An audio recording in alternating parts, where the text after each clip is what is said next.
اسرائیل اور ایران دونوں میرے پاس آئے تھے اور امن کی بات کی گئی۔ دنیا اور مشرق وسطیٰ جنگ کے اصل فاتح ہیں۔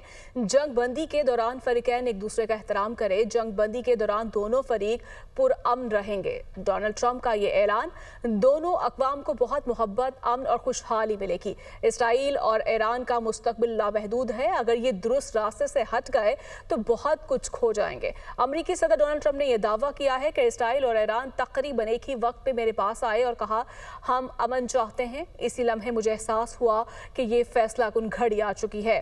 اس میں اصل فتح ساری دنیا اور مشرق وسطیٰ کی ہوئی ہے۔ دونوں ممالک مستقبل میں بے پناہ محبت، امن اور خوشحال دیکھیں گے۔ ٹرمپ نے مزید لکھا، دونوں ممالک سیدھے اور سچائی کے راستے سے ہٹتے ہیں تو بہت کچھ کھو بھی سکتے ہیں۔ اسرائیل اور ایران کا مستقبل بے حد روشن ہے۔ ایران نے اشارہ دیا کہ وہ اسرائیل پر حملے اس وقت بند کرے گا جب اسرائیل بھی حملے بند کرے گا۔ فی الحال ایران یا اسرائیل میں سے کسی نے بھی جنگ بندی کو باقاعدہ طور پر قبول نہیں کیا ہے۔